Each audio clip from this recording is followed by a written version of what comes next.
Welcome back. परमाणु संरचना के अंदर लास्ट परमाणु मॉडल और इलेक्ट्रॉनिक विन्यास तथा अफबू सिद्धांत को लेकर हम प्रदर्शित कर रहे हैं। अगली क्लास केम सीरीज 2021 के अंदर थ्योरी केम सीरीज के अंदर 12th क्लास है, जो कि परमाणु संरचना की अंतिम क्लास के रूप में हम यहाँ पर प्रदर्शित कर रहे हैं, जिसमें परमाणु का अंतिम मॉडल जो कि हम आधुनिक परमाणु मॉडल के नाम से प्रदर्शित करते हैं वो इसमें लिया जाएगा। इसके अलावा इलेक्ट्रॉनिक विन्यास कैसे लिखे जाते हैं और उसमें अफबू सिद्धांत क्या है और उससे रिलेटेड कौन कौन से सिद्धांत हैं जो इलेक्ट्रॉनिक विन्यास को या इलेक्ट्रॉन विन्यास को दर्शाने के लिए प्रयुक्त किए जाते हैं। आधुनिक परमाणु मॉडल के अंदर हम यहाँ पर इस टॉपिक के अंदर मुख्यतः क्वांटम संख्याओं की चर्चा करेंगे, जिसमें 4 क्वांटम संख्या ली जाएगी। मुख्य क्वांटम संख्या, दूसरी दिगंसी क्वांटम संख्या, तीसरी चुंबकीय क्वांटम संख्या और चौथी चक्रण या घूर्णन क्वांटम संख्या के रूप में हम चर्चा करेंगे। तो हम प्रारंभ कर रहे हैं अपना टॉपिक, जिसके अंदर हम पढ़ेंगे आधुनिक परमाणु मॉडल। इसके अलावा आधुनिक परमाणु मॉडल के अंदर हम चर्चा करेंगे विभिन्न प्रकार के जितने भी क्वांटम संख्या हैं 4 प्रकार की, उनको आधुनिक परमाणु मॉडल के अंदर रखा जाता है। दूसरा हम पढ़ेंगे इलेक्ट्रॉन विन्यास किस तरीके से लिखा जाता है और क्या प्रक्रिया है वो प्रदर्शित की जाएगी। और अंत में हम अफबू नियम जिसकी सहायता से परमाणु का इलेक्ट्रॉनिक विन्यास दर्शाया जाता है उसकी बात करेंगे। तो हम प्रारंभ करने जा रहे हैं परमाणु का अंतिम मॉडल, जिसके अंदर है आधुनिक परमाणु मॉडल या मॉडर्न एटॉमिक मॉडल कहा जाता है। और ये आज दिन तक जितने भी परमाणु की संरचना है उन सभी को समझने के लिए यही मॉडल काम में लिया जाता है और इसी के रूप में परमाणु की प्रकृति को प्रदर्शित किया जाता है। और क्वांटम यांत्रिकी के आधार पर इस परमाणु मॉडल को विकसित किया गया है और यह श्रोडिंगर तरंग समीकरण के जो मैथमेटिकल रिजल्ट हैं उन्हीं के आधार पर हमने कयास लगा करके परमाणु को प्रदर्शित किया है। तो हम यहाँ पर आधुनिक परमाणु मॉडल जो कि क्वांटम यांत्रिकी मॉडल है इसके रूप में यहाँ पर व्याख्या करते हैं। आधुनिक परमाणु मॉडल क्वांटम यांत्रिकी पर आधारित है, ये भी ध्यान रखना। बोर परमाणु मॉडल भी क्वांटम सिद्धांत पर आधारित है, तो ये क्वांटम यांत्रिकी मॉडल के रूप में प्रदर्शित किया जाता है। और बोर मॉडल है वो क्वांटम सिद्धांत पर आधारित मॉडल है, तो ये दोनों प्रक्रियाएं भी ध्यान रखना था। आधुनिक परमाणु मॉडल क्वांटम यांत्रिकी या क्वांटम मैकेनिक्स पर आधारित है तथा क्वांटम यांत्रिकी मूलतः श्रोडिंगर तरंग समीकरण के रूप में समझाई जाती है। तो ये 2 पॉइंट ध्यान के रखने, क्वांटम यांत्रिकी और यह श्रोडिंगर तरंग समीकरण के रूप में प्रदर्शित की जाती है। इसके अंदर हम बात करें तो आधुनिक परमाणु मॉडल में परमाणु संरचना मुख्यतः कितने 4 क्वांटम संख्याओं पर आधारित है, जिसके अंदर हम पहली बात करते हैं मुख्य क्वांटम संख्या स्मॉल लेटर n से, जिसको बोर कोश कहते हैं, दर्शाते हैं। दूसरी है दिगंसी एजीम्यूथल क्वांटम संख्या स्मॉल लेटर l से प्रदर्शित करते हैं।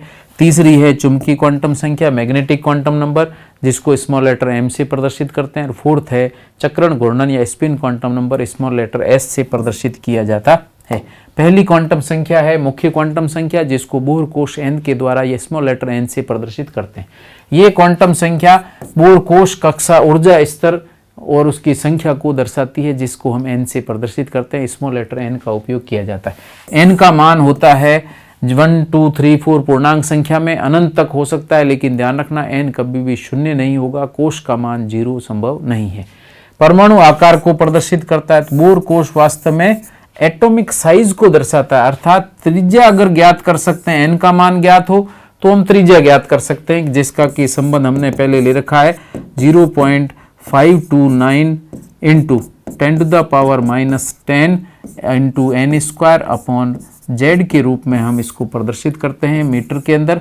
और यहाँ अगर मुझे n पता है तो मैं त्रिज्या ज्ञात करता हूँ, त्रिज्या पता लग जाएगी तो परमाणु के आकार को दर्शा सकते हैं, अर्थात मुख्य क्वांटम संख्या परमाणु आकार को दर्शाती। इसके साथ साथ मुख्य क्वांटम संख्या परमाणु के अंदर जो कोश हैं उस कोश की ऊर्जा को भी ज्ञात करने के लिए काम में ली जाती है।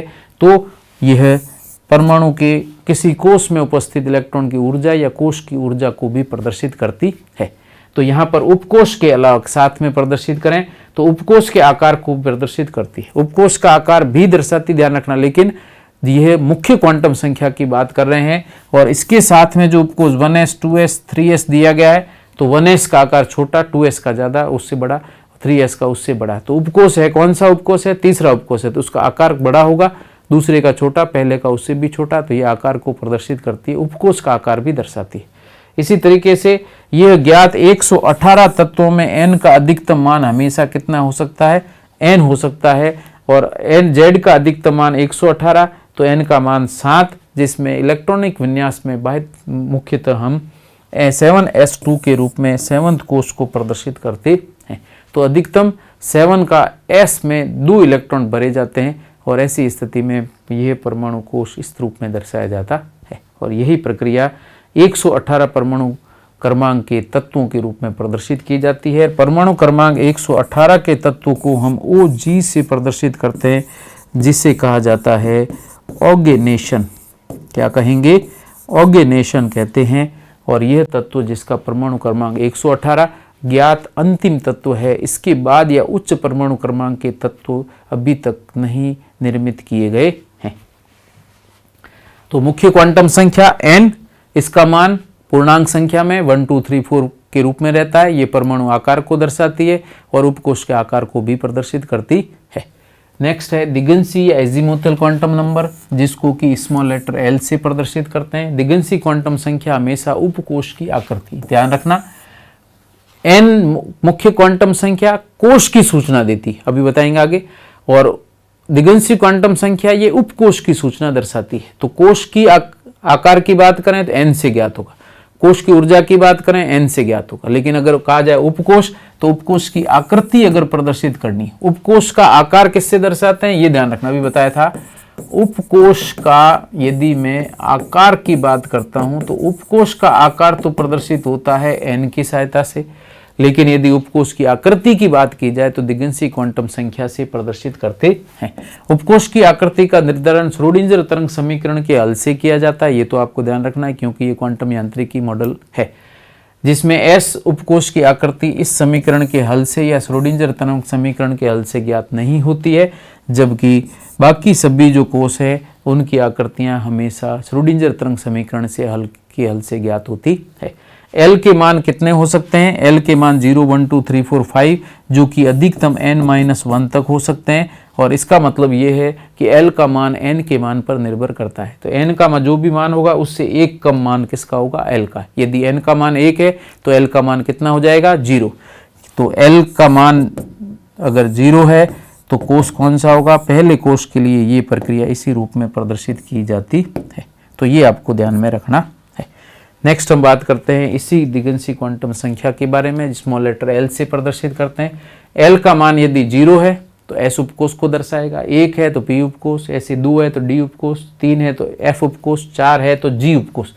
तो यहाँ पर S, P, D, F ये तो स्पेक्ट्रम के अंदर जो स्पेक्ट्रम प्राप्त हो रहा है उसकी प्रकृति को दर्शाती है। शार्प, प्रिंसिपल, डिफ्यूज्ड और फंडामेंटल के रूप में जो स्पेक्ट्रम प्राप्त हो रहे हैं उसी के रूप में उपकोष को प्रदर्शित किया गया। लेकिन उसके बाद में ये अल्फाबेटिकल ऑर्डर के रूप में F के बाद G, H, I, J, K के रूप में लिखा जाता है। तो यहाँ पर L के मान 0 1 2 3 4 है तो इसको हम S, P, D, F, G के रूप में प्रदर्शित करते हैं। ये उपकोष को इंगित करने के लिए तरीका काम में लिया जाता है। S उपकोष की आकृति की बात करें, क्योंकि ये क्वांटम संख्या दिगंशी क्वांटम संख्या आकृति दर्शाती है, तो S उपकोष होगा गोलाकार, P उपकोष होगा डंबलाकार, D उपकोष द्विडंबलाकार होगा और F उपकोष विकृत या बिखरी हुई आकृति के अंदर ही होता है। तो ये प्रक्रिया आपको ध्यान रखनी जो कि यहाँ दर्शाया गया है। S उपकोष है, P है, D है और ये F को जो विकृत प्रकृति के रूप में दर्शाया गया है और यही उपकोष के लिए प्रदर्शित होगा। इसी तरीके से बात करें मुख्य क्वांटम संख्या किसी कोष में उपकोषों की संख्या को, यहाँ पर जो कोष की सारी सूचना है वो मुख्य क्वांटम संख्या के रूप में प्रदर्शित होगी। जैसे क्वांटम संख्या किसी कोष में उपकोषों की संख्या को दर्शाती। तो यहाँ पर यदि मैं बात करता हूँ कोष की सूचना, तो कोष की सूचना अगर आप लेना चाहते हैं, अगर कहा जाए कोष में उपकोष कितने हैं तो आपको कहीं नहीं जाना, n के बराबर होंगे। कोष का संख्या आपको n का मान पता है तो उपकोष उतने ही होंगे।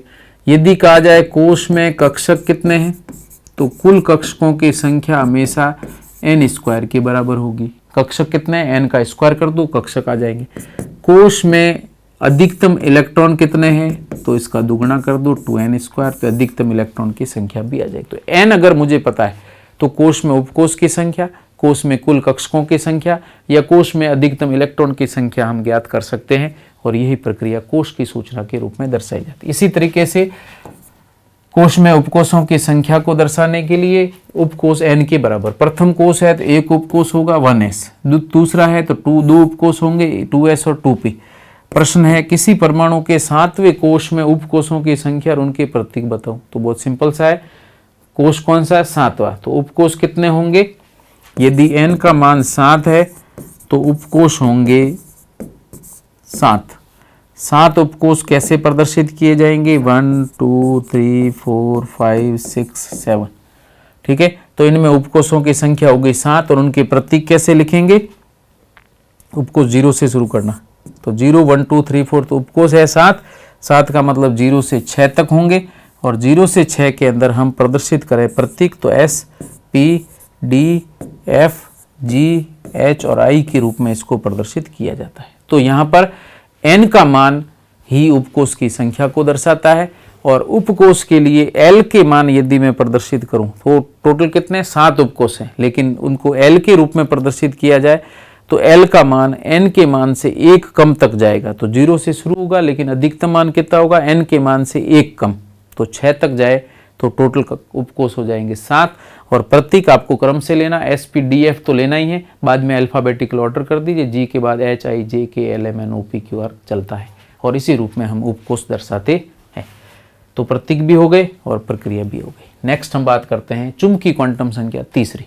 तो जिस तरीके से दिगंशी क्वांटम संख्या मुख्य क्वांटम संख्या पर निर्भर करती है, वैसे ही चुंबकीय क्वांटम संख्या m जो दी गई है ये L पर निर्भर करती है या दिगंशी क्वांटम संख्या पर निर्भर करती है और ये क्वांटम संख्या सर्वप्रथम वैज्ञानिक लिंडे के द्वारा प्रदर्शित की गई थी और इसी को हम लिंडे के द्वारा दी गई क्वांटम संख्या कहते हैं।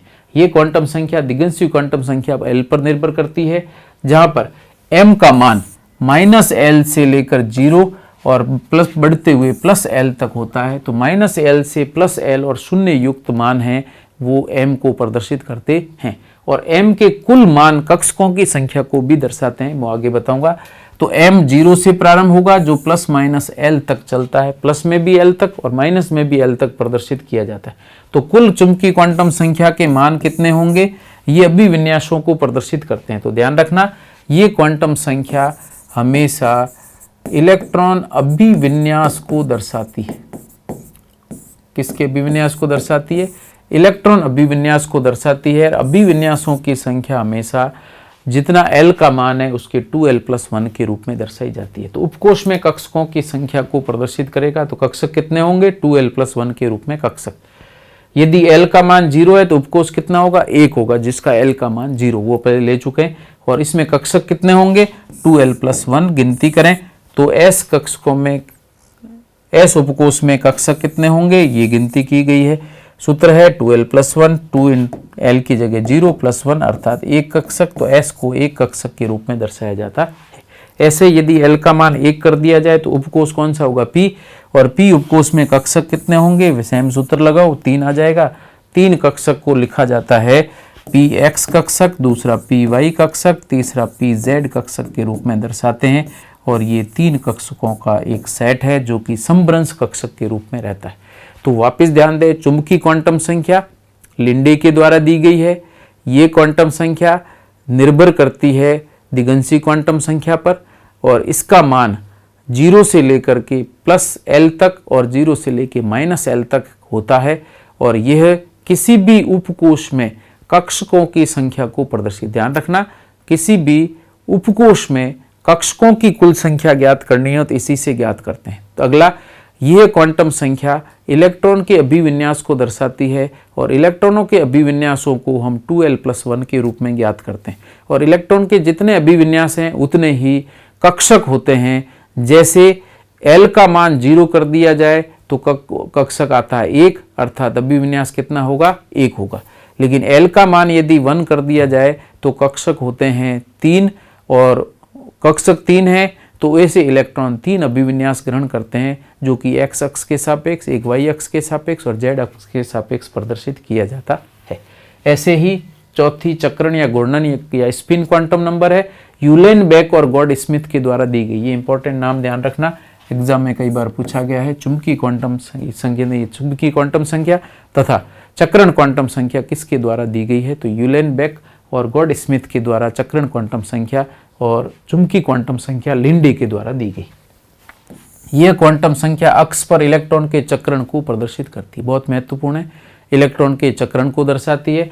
चक्रण दो प्रकार का हो सकता है।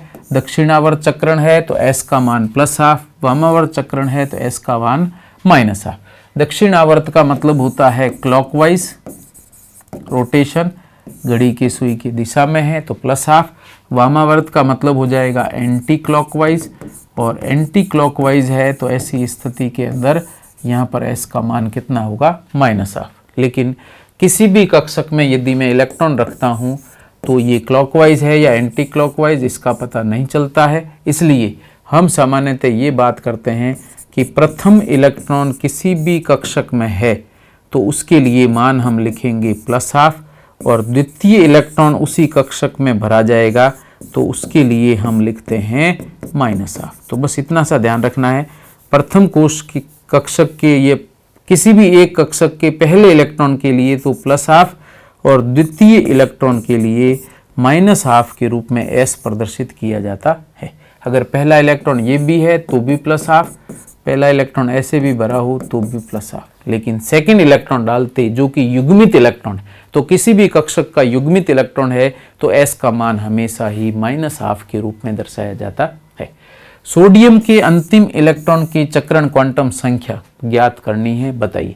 तो सोडियम के अंतिम इलेक्ट्रॉन में पहले तो मैं विन्यास लिखता हूँ, इलेक्ट्रॉन विन्यास लिखिए, और इलेक्ट्रॉन विन्यास लिखा जाता है 2, 8 और 1, और अंतिम कोश के अंदर कितना? एक इलेक्ट्रॉन है। एक इलेक्ट्रॉन है तो किसी भी कक्षक में भरा जाए या अकेले कक्षक में भरा जाए तो ऐसे ही भरा जाएगा, और पहला इलेक्ट्रॉन या प्रथम इलेक्ट्रॉन है तो इसकी चक्रण क्वांटम संख्या हमेशा +½ ही रहती है। ऐसे ही ऑक्सीजन के अंतिम इलेक्ट्रॉन की चक्रण क्वांटम संख्या, तो ऑक्सीजन का परमाणु क्रमांक 8, विन्यास होता है 2,6, इस 6 को हम प्रदर्शित करते हैं 2s2 2p और 4, अर्थात p उपकोष में 4 इलेक्ट्रॉन है और हम बात कर रहे हैं अंतिम इलेक्ट्रॉन। p के अंदर 3 उपकोष हैं, पे 3 कक्षक हैं, पहला इलेक्ट्रॉन यहाँ, दूसरा यहाँ, तीसरा इलेक्ट्रॉन यहाँ। अब उसके बाद में चौथा इलेक्ट्रॉन है युग्मित होगा, और पूछा चौथे इलेक्ट्रॉन का, चूंकि युग्मित हो रहा है इसलिए s का मान कितना होगा? -½ तो सोडियम के पहले कोश या सोडियम के अंतिम इलेक्ट्रॉन के लिए s का मान +½ और ऑक्सीजन के अंतिम इलेक्ट्रॉन के लिए जो कि युग्मित हो रहा है s का मान -½ के रूप में दर्शाया जाता है। तो आपको विन्यास भी पता होना चाहिए, चक्रण हम उसी रूप में प्रदर्शित करते हैं। तो किसी भी परमाणु के अंदर इलेक्ट्रॉन चक्रण दो तरीके से करता है, या तो क्लॉकवाइज करेगा या एंटी क्लॉकवाइज करता है। जब क्लॉकवाइज चक्रण कर रहा है तो उसके लिए s का मान +½ एंटी क्लॉकवाइज है तो -½ लेकिन कैलकुलेशन के अंदर हम इस तरीके से प्रदर्शित करते हैं कि किसी भी कक्षक का पहला इलेक्ट्रॉन +½ चक्रण युक्त होगा, दूसरा इलेक्ट्रॉन है उसको हम माइनस चक्रण युक्त, या किसी भी कक्षक का युग्मित इलेक्ट्रॉन है तो वो माइनस चक्रण युक्त प्रदर्शित किया जाता है। अब है कोश में उपकोष की संख्या ज्ञात करनी हो तो ये सूत्र है आप इसका, और उपकोष के अंदर सूचना लेनी है तो ये उपकोष की सूचना है और ये कोष की सूचना, ये n पर निर्भर करेगी, ये l पर निर्भर करेगी। ये इसका आप स्क्रीनशॉट लेकर के अपने पास रख सकते हैं याद रखने के लिए। ऐसे ही यहाँ पर आपको s उपकोष में इलेक्ट्रॉन की संख्या ज्ञात करनी हो तो इलेक्ट्रॉन की संख्या ये उपकोष में ध्यान रखना सूत्र है, तो उपकोष में इलेक्ट्रॉन की संख्या का सूत्र है 2l + 1 का दुगना। l का मान यहाँ पर आपको ध्यान रखना 0, 1, 2, 3, 4 S, P, D, F, G के रूप में, बाकी कैलकुलेशन आप कर सकते हैं, सूत्र आपको दिया गया। तो उपकोष यदि S, P, D, F है तो अधिकतम इलेक्ट्रॉन 2, 6, 10 और 14 होंगे, और इसमें कक्षक होंगे 1, 3, 5, 7। तो बस आप यहाँ पर इलेक्ट्रॉन ज्ञात करना चाहते हैं तो 2 × 2l + 1 वाला सूत्र लगाइए, कक्षक ज्ञात करना चाह रहे हैं तो 2l + 1 वाला सूत्र लगाइए। l का मान ज्ञात करने का ये तरीका है, आंसर हम निकाल सकते हैं। ऐसे ही अगर बात की जाए तो p उपकोष में अधिकतम इलेक्ट्रॉन की संख्या कितनी होगी, यहाँ पहले ध्यान रखना उपकोष पूछा है, इससे पहले आया था p कोश जिसमें 72 इलेक्ट्रॉन थे। उपकोष पूछा है तो उपकोष में इलेक्ट्रॉन ज्ञात करने के लिए 2 × 2l + 1 वाला सूत्र है ये, और l का मान p के लिए कितना होगा, p उपकोष के लिए होता है 1, मान रखिए, इलेक्ट्रॉन की संख्या आ जाएगी 6। इसी तरीके से p कोश में अधिकतम इलेक्ट्रॉन तो 2n² से निकालेंगे। और यदि ये कहा जाए, बहुत ही इंपॉर्टेंट प्रश्न है, ध्यान रखना, अगर कक्षक कहा जाए तो कक्षक में अधिकतम 2 इलेक्ट्रॉन और विपरीत चक्रण युक्त इलेक्ट्रॉन ही भरे जा सकते हैं। तो कक्षक में अधिकतम 2 इलेक्ट्रॉन, उपकोष में इलेक्ट्रॉन ज्ञात करने के लिए 2l+1 का 2l+1 और उसका दुगुना कर दीजिए तो 2 × 2l+1 के बराबर हो जाएगा। और कोश में निकालना हो तो 2n² के से हम इलेक्ट्रॉन की संख्या ज्ञात करते हैं। ऐसे बात करते हैं NLMS का निरूपण कैसे किया जाए, ये भी बहुत ही इंपॉर्टेंट प्रक्रिया है। तो किसी भी कक्षक का निरूपण कैसे किया जाए, तो कक्षक का निरूपण करने के लिए हम ये तरीका काम में लेते हैं। इधर n लिखा होगा, यहाँ l होगा, नीचे m होगा और इधर होगा चक्रण क्वांटम संख्या s। तो NLMS हम इसी रूप में लिखते हैं। जैसे p तत्व के छठे इलेक्ट्रॉन की चारों क्वांटम संख्याओं के मान बताओ, तो p या f तत्व है, इसका छठा इलेक्ट्रॉन, तो f का परमाणु क्रमांक कितना होता है 9। इसका इलेक्ट्रॉनिक विन्यास लिखें तो 2, 8, 2 और 7। दूसरे में 7 इलेक्ट्रॉन है तो वितरित करेंगे तो 2s2 हो जाएगा। और 2p के अंदर कितने 5 इलेक्ट्रॉन। p के अंदर इलेक्ट्रॉन, तो p में चूंकि 3 कक्षक होते हैं तो 5 इलेक्ट्रॉन, पहला, दूसरा, तीसरा, चौथा युग्मित, पांचवा भी युग्मित। आपको पांचवें युग्मित इलेक्ट्रॉन के लिए चारों क्वांटम संख्याओं के मान पूछे और युग्मित है तो s का मान आपके निकल जाएगा -12। यहाँ पर p कक्षक है तो p कक्षक के लिए हम प्रदर्शित करेंगे छठा इलेक्ट्रॉन है। तो अगर मैं क्रम से लिखूं, ये px है, ये py है, ये pz है, तो यहाँ पर py के लिए मान प्रदर्शित होगा। तो ये हो जाएगा आपके l का मान, ये l का मान तो हो गया 1, m का मान हो जाएगा +-1 के रूप में। सिर्फ pz के लिए हम 0 लेते हैं, बाकी सभी के लिए +-1 लिखा जाएगा। और ऐसी स्थिति में n का मान आपको पता ही है, कोश है दूसरा तो n का मान 2। तो क्रम क्या हो गया, n का मान 2, l का मान 1, m का मान +-1 और s का मान -12 के रूप में आता है। ठीक है। अब प्रश्न एक और है कि 5dz² और 1 ऊपर लिखा है, इसकी चारों क्वांटम संख्या, तो ये 5 लिखा है n की जगह, तो n बराबर हो जाएगा 5। d कक्षक लिखा हुआ, उपकोष लिखा हुआ है, तो d उपकोष के लिए l का मान कितना होता है 2। और dz² है तो dz² का मतलब z जहां भी आ जाए आपको चुंबकीय क्वांटम संख्या 0 मान लेनी। और चूंकि यहाँ पर d में पहला इलेक्ट्रॉन है तो पहले इलेक्ट्रॉन के लिए s का मान कितना होगा +12। दूसरा इलेक्ट्रॉन लेंगे तो -12, युग्मित होगा तो, और पहला है तो +12 के रूप में प्रदर्शित करते हैं। ऐसे ही बात करें n या मुख्य क्वांटम संख्या से ज्ञात सूचनाएं और l से ज्ञात सूचनाएं जो भी बता रखी है उनके सूत्र और दे रखे हैं। एक बार वापस आप इसको स्क्रीनशॉट लेकर के अपने पास रख सकते हैं या कॉपी में इस तरीके से शॉर्ट ट्रिक्स प्रदर्शित कर सकते हैं। नेक्स्ट है उन्हीं को n का मान दिया हुआ है, ठीक है, और इसके अंदर आपको सूचनाएं क्या क्या प्राप्त होगी। तो तीसरे कोष की बात कर रहे हैं, n का मान 3, तीसरा कोष है। तीसरे कोष के अंदर क्या क्या होगा, 3rd s, 3rd p और 3rd d के रूप में इसको प्रदर्शित किया गया। और संख्या कैसे ज्ञात करेंगे वो आगे प्रोसेस दे रखा है। तो यहाँ पर ये हो जाएगा 3d,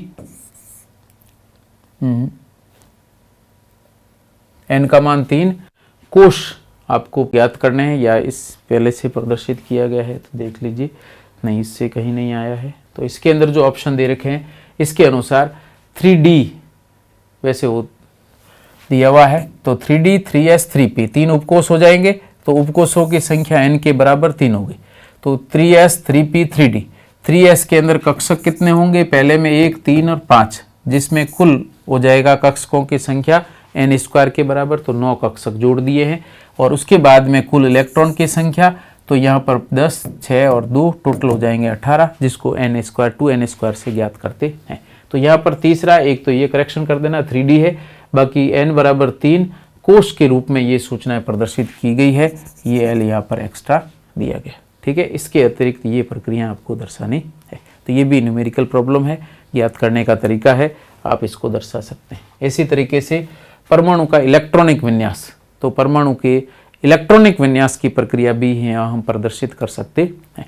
परमाणु का इलेक्ट्रॉनिक विन्यास का मतलब क्या है कि किसी परमाणु के अंदर इलेक्ट्रॉन व्यवस्थित करने का जो तरीका है उसी को हम इलेक्ट्रॉनिक विन्यास कहते हैं। और इलेक्ट्रॉनिक विन्यास में परमाणु के पहले कोष से लेकर अंतिम कोष में इलेक्ट्रॉन कैसे व्यवस्थित किए जाते हैं, उनके इलेक्ट्रॉन भरने का क्रम क्या है विभिन्न कोषों के अंदर या उपकोषों के अंदर, उस प्रक्रिया को इलेक्ट्रॉनिक विन्यास के रूप में दर्शाते हैं। तो यहाँ पर परमाणु में इलेक्ट्रॉन का वितरण करने की प्रक्रिया इलेक्ट्रॉनिक विन्यास कहलाती है और परमाणु में इलेक्ट्रॉन भरने के लिए हम निम्न नियमों का उपयोग करते हैं। कौन कौन से नियम है? पहला है ऑफ-बोर नियम, दूसरा है N+L नियम, तीसरा पाउली का अपवर्जन नियम, पाउलीज एक्सक्लूजन प्रिंसिपल, हुंड का अधिकतम बहुलकता का नियम जिसको हम Hund's law of maximum multiplicity कहते हैं, और पांचवा है आधे भरे और पूर्ण भरे कक्षकों के स्थायित्व का नियम, stability of half and full filled orbitals, कक्षकों के स्थायित्व का नियम। तो ये 5 नियम मिला करके इलेक्ट्रॉनिक विन्यास को सही तरीके से लिखने में सहायता करते हैं या प्रक्रिया दर्शाते हैं। पहला है ऑफ-बोर नियम, ये कहता है कि परमाणु में जब भी इलेक्ट्रॉन भरे जाते हैं उनको हम ऊर्जा के बढ़ते क्रम में ही बढ़ते हैं। सेम यही चीज़ बोर-बरी के अंदर भी प्रदर्शित की गई। तो परमाणु में इलेक्ट्रॉन भरने का क्रम उपकोषों की ऊर्जा कहते हैं, यहाँ इसमें कहा है उपकोषों की, और बोर-बरी नियम में कोषों की कहा गया है। तो बोर-बरी नियम के अनुसार कोषों में इलेक्ट्रॉन ऊर्जा के बढ़ते क्रम में बढ़ने, जबकि ये कह रहा है उपकोषों में ऊर्जा के बढ़ते क्रम में भरे जाते हैं और इलेक्ट्रॉन उपकोष की ऊर्जा के बढ़ते क्रम में भरने पर ही सही विन्यास प्राप्त होता है। अगला N+L नियम, ये कहता है अगर उपकोष के बढ़ते क्रम में या ऊर्जा के बढ़ते क्रम में इलेक्ट्रॉन उपकोषों में भरने तो उपकोषों की ऊर्जा कैसे ज्ञात होगी? तो उपकोषों की ऊर्जा का क्रम ज्ञात करने के लिए दूसरा नियम N+L दिया गया है। तो N+L का मान बढ़ेगा तो उपकोष के अंदर उसकी ऊर्जा भी बढ़ेगी। और N+L में N यहाँ पर मुख्य क्वांटम संख्या को दर्शाता है और L या दिगंशी क्वांटम संख्या को दर्शाता है। इनका जोड़ उस किसी उपकोष की ऊर्जा को प्रदर्शित करेगा। जिसमें N+L का मान बढ़ता है तो उपकोष की ऊर्जा भी बढ़ेगी। जैसे यह 1s 2s 2p 3s दिया, तो इनके N+L के मान 1 + 0 2 + 0 2 + 1 3 + 0, तो ये मान आ गया 1 2 3 3। तो यहाँ तक तो हमने ऊर्जा के बढ़ता क्रम प्रदर्शित कर दिया, लेकिन यहाँ पर चूंकि इनके मान क्या है बराबर, तो इनके मानों को दर्शाने के लिए फिर सेकंड नियम आता है कि यदि दो उपकोषों के लिए N+L के मान बराबर हैं तो उस उपकोष की ऊर्जा कम होगी जिसमें N का मान कम है। तो यहाँ पर इस दोनों के लिए N के मान क्या है, N+L के मान समान है, तो यहाँ पर N का मान जिसमें कम होगा उसकी ऊर्जा कम और अधिक वाले की ऊर्जा क्या होगी, अधिक होगी।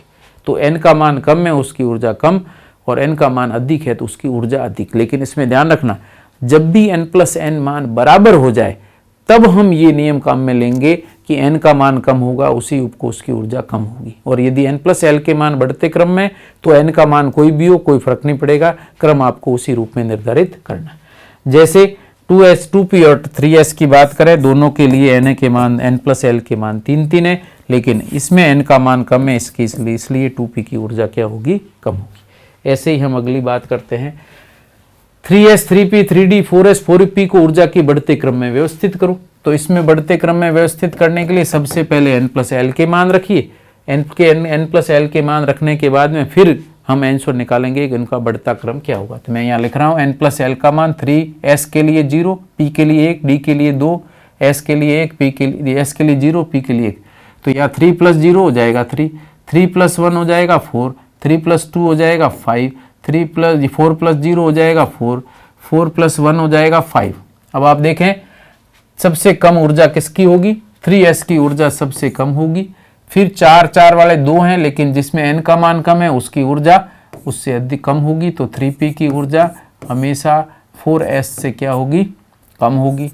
इसी तरीके से 4s के बाद आता है 3d और 5p, दोनों की ऊर्जा बराबर है, तो इसमें n का मान यहाँ कम है तो इसकी ऊर्जा कम होगी। तो अगले क्रम में आ जाएगा 5d और उससे अगले 5d नहीं 3d, तो 3d आ जाएगा और उसके बाद में आ जाएगा 4p। तो ये ऊर्जा का बढ़ता क्रम आ जाएगा 3s 3p 4s 3d और 4p। और ज्ञात किससे किया, N+L के दूसरे नियम से, और पहले नियम से हमने ये प्रक्रिया निकाली। इसी तरीके से आप इसका भी मान ज्ञात कर सकते हैं, जो कि यहाँ पर सरल किया गया है, चेक करके ज्ञात कर ले। क्रम इस तरीके से ज्ञात किया जाता है।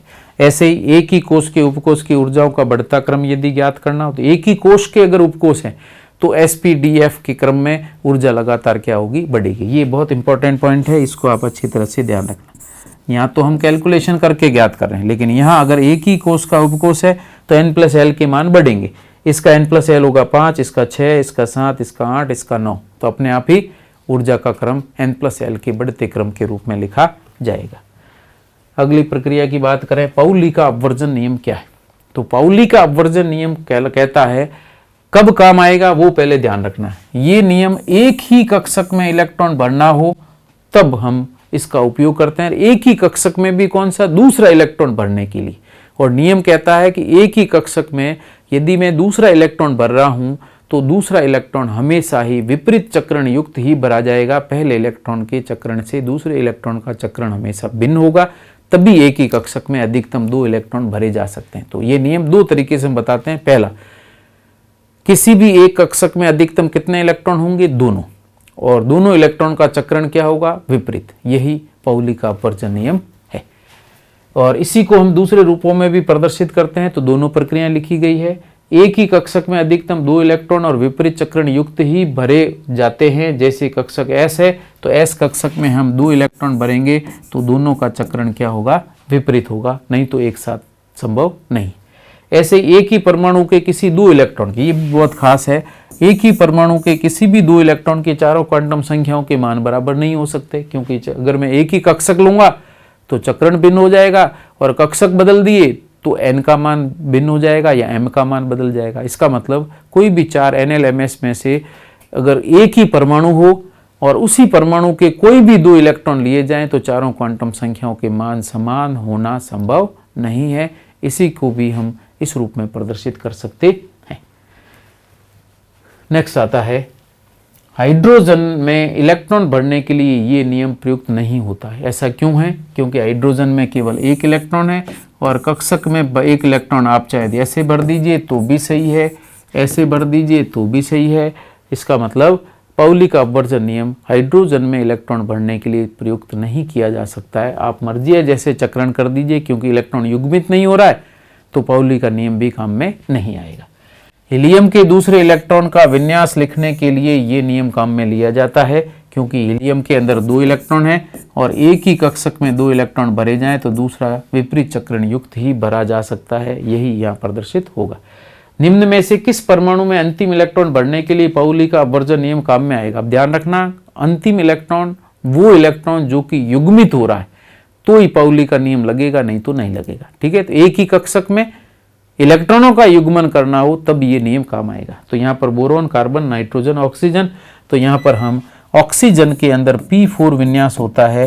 तो P उपकोष में 3 कक्षक हैं, 3 कक्षक में 3 इलेक्ट्रॉन तो एक एक हुंड के नियमानुसार भर दिए जाएंगे, और चौथा इलेक्ट्रॉन जब भी आएगा तब भी उसको युग्मित करेंगे, और युग्मित करने के लिए ये नियम काम आएगा। तो ऐसी स्थिति में ऑक्सीजन के विन्यास को लिखने के लिए पाउली का नियम अनिवार्य है।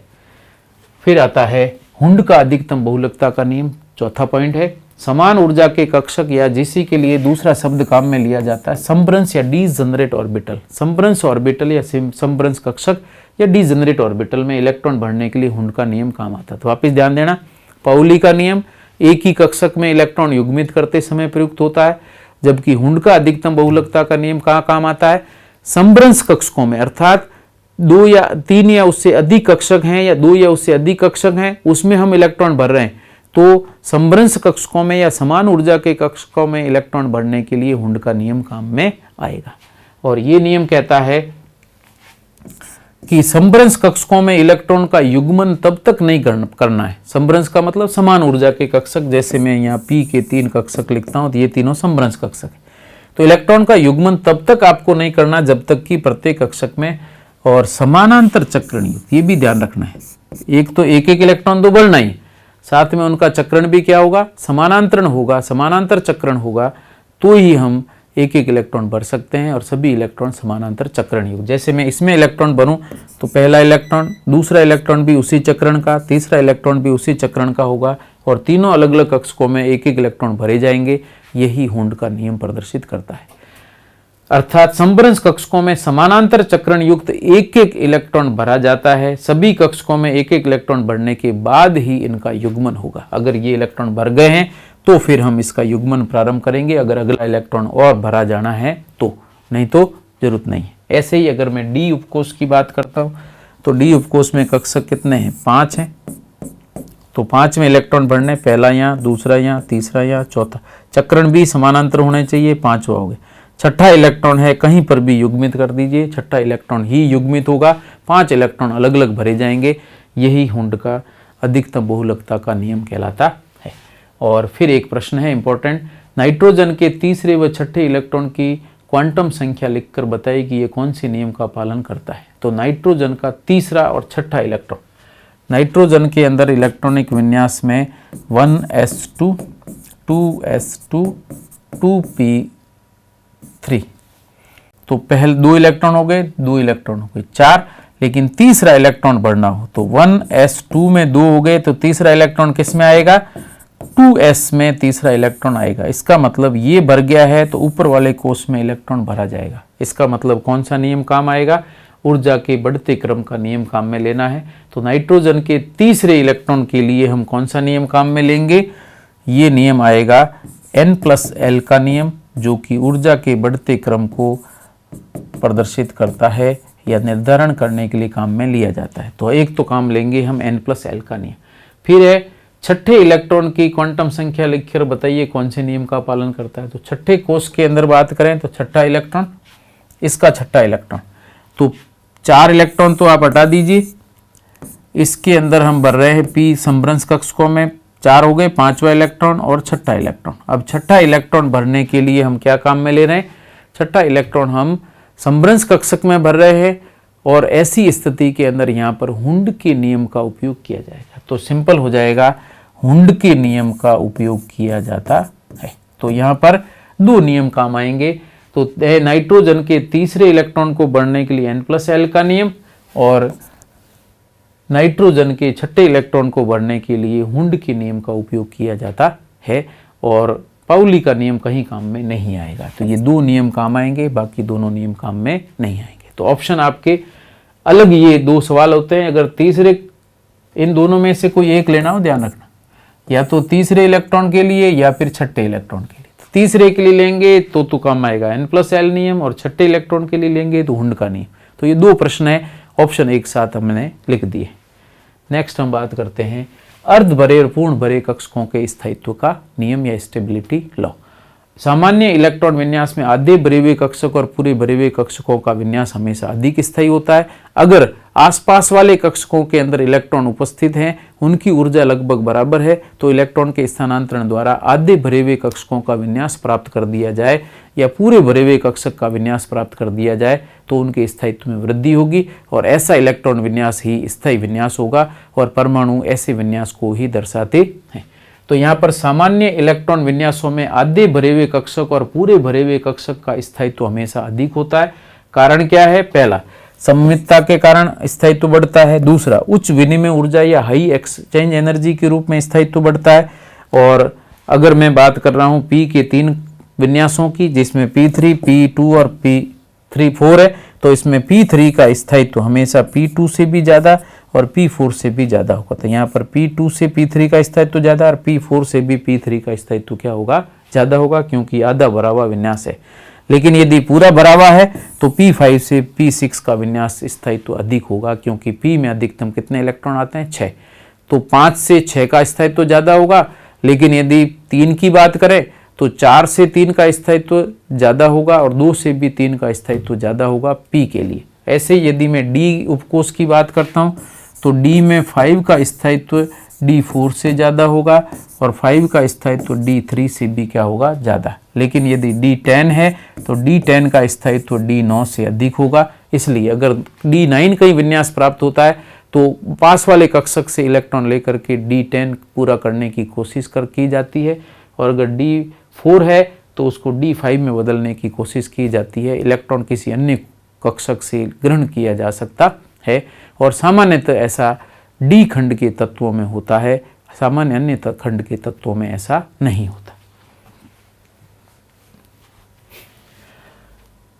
अब स्थायित्व आयनन विभव अर्थात इलेक्ट्रॉन निकालने के आधार पर हम स्थायित्व की व्याख्या कर सकते हैं, और इसमें P3 का स्थायित्व हमेशा P4 से अधिक होगा और P6 का स्थायित्व P5 से हमेशा अधिक होता है, और जिनका स्थायित्व अधिक होगा उनके आयनन विभव के मान भी अधिक होंगे। और आयनन विभव का मतलब है किसी भी गैसीय विलगित परमाणु के अंदर सबसे बाह्यतम कोश में सबसे ढीला बंधा हुआ इलेक्ट्रॉन है, जिस पर नाभिकीय आकर्षण बल सबसे कम लग रहा है, उस इलेक्ट्रॉन को पूर्णतः परमाणु से बाहर निकालने के लिए आवश्यक या दी गई ऊर्जा को हम आयनन विभव या आयनन ऊर्जा के नाम से दर्शाते हैं।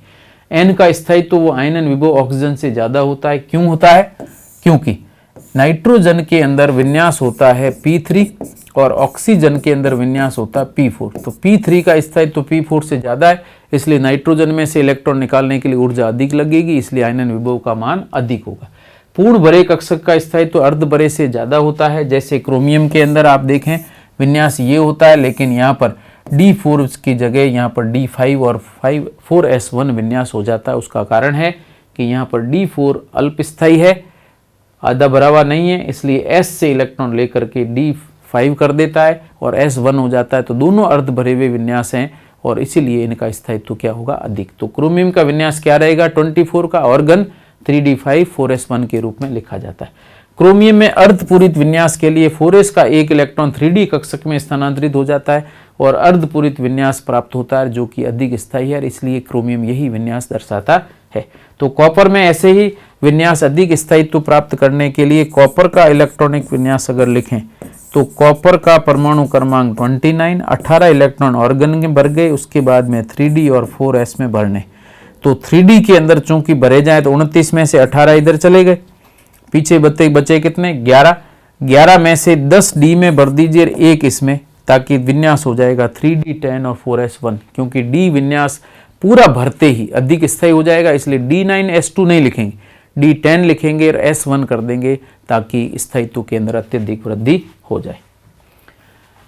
फिर आती है उपकोष में ऊर्जा का बढ़ता क्रम, जिसमें इलेक्ट्रॉन भरे जाते हैं। तो ये क्रम आपको ध्यान रखना है, ये क्रम यहाँ तक ही लेना है, क्योंकि परमाणु क्रमांक 30 तक के विन्यास आपको ध्यान रखने हैं। और ये जो क्रम दिया गया है ये n+l के आधार पर ज्ञात किया गया है। तो आप n+l से भी लिख सकते हैं, लेकिन यहाँ ध्यान रखना है कौन से में कोष कौन सा उपकोष होगा, ये जरूर ध्यान रखना। पहले में एक ही उपकोष होगा, दूसरे के अंदर 2 उपकोष होंगे, तीसरे में 3 उपकोष होंगे और चौथा लेंगे तो फिर 4 उपकोष होंगे और फिर उनका बढ़ता क्रम इसी रूप में लिखा जाएगा। क्षमता है S में इलेक्ट्रॉन 2 आएंगे, P में 6 आएंगे, D में 10 आएंगे और F में 14 आएंगे। ये इनको हम ज्ञात करने के लिए कौन सा तरीका काम में लेंगे? 2 × 2l+1 वाला नियम लगाएंगे, तभी जाकर के अधिकतम इलेक्ट्रॉन की संख्या आएगी। जिसमें यहाँ पर मैं D की बात कर रहा हूँ तो L का मान 2 होता है, तो यहाँ पर कर दीजिए 2 × 2 4 + 1 5 × 2 10, इलेक्ट्रॉन अधिकतम आ जाएंगे 10 और इसी रूप में हम विन्यास लिखते हैं। और विन्यास लिखने का ये तरीका, अब इसको समझाने की आवश्यकता नहीं है। जो पीले रंग में दिए गए हैं वो इम्पोर्टेंट है, जिसमें से ये सबसे ज़्यादा महत्वपूर्ण है लास्ट वाले दोनों, और बाकी वालों का सामान्य विन्यास ऊपर दिए गए क्रम के रूप में लिखा गया है। इसको आप टैली कर दीजिए। और यहाँ पर जो तत्वों के साथ में लेफ्ट साइड में संख्या लिखी है वो परमाणु क्रमांक है। चूंकि परमाणु उदासीन होता है तो परमाणु क्रमांक ही इलेक्ट्रॉन की संख्या को दर्शाता है, इसी रूप में इलेक्ट्रॉन लिखा गया है। तो विन्यास हम इस रूप में ज्ञात कर सकते हैं। आप इसका स्क्रीनशॉट लेकर अपने पास रख सकते हैं, विन्यास क्लियर हो जाएगा। इसके अलावा बात कर रहे हैं स्कैंडियम से जिंक तक के 3D श्रेणी के तत्वों में 4s और 3D उपकोष की ऊर्जा लगभग समान रहती है। अतः स्थायित्व प्राप्त करने के लिए 4s से इलेक्ट्रॉन 3D में स्थानांतरित हो जाता है, जैसा क्रोमियम में हो रहा है और कॉपर में हो रहा है, और जिसमें ऊर्जा 3D n-1D और ns दोनों की ऊर्जा लगभग बराबर होती है। इसलिए इलेक्ट्रॉन यहाँ से यहाँ स्थानांतरित हो जाएगा और इसीलिए हमेशा 3D4 है तो S से इलेक्ट्रॉन लेके 3D5 स्थायी विन्यास अर्धपूरित हो जाता है, और अगर 3D9 है तो 4s से इलेक्ट्रॉन लेकर के 3D10 हो जाता है। इसी रूप में स्थायी विन्यास प्राप्त होता है। तो इसमें 2 विन्यास इंपॉर्टेंट है, क्रोमियम 24 का जो लिखा जाता है ऑर्गन 3D5 4s1। दूसरा आपको लेना है कॉपर का परमाणु क्रमांक 29, लिखेंगे ऑर्गन 18 और 3D हो जाएगा 10 और 4s हो जाएगा 1। और ये 2 महत्वपूर्ण इलेक्ट्रॉनिक विन्यास है जो आपको ध्यान रखना है, और बाकी सामान्य नियम से है, उसमें कोई दिक्कत नहीं है, कहीं पर कोई अपवाद नहीं है। लेकिन ये स्थायित्व के आधार पर विन्यास सामान्य नियम के विन्यास से थोड़ा बदल जाएगा, तो इसको अलग से याद रखना है। और इसी के साथ हमारा ये टॉपिक कंप्लीट हो जाता है और इसके अंदर हमने इलेक्ट्रॉनिक विन्यास और परमाणु की आधुनिक परमाणु मॉडल की व्याख्या की। आधुनिक परमाणु मॉडल क्वांटम यांत्रिक सिद्धांत पर आधारित है और क्वांटम यांत्रिक सिद्धांत श्रोडिंगर तरंग समीकरण के रूप में इस विभिन्न कक्षकों की आकृति और उनके अभिविन्यास की व्याख्या भी श्रोडिंगर तरंग समीकरण के हल से ही ज्ञात की जाती है।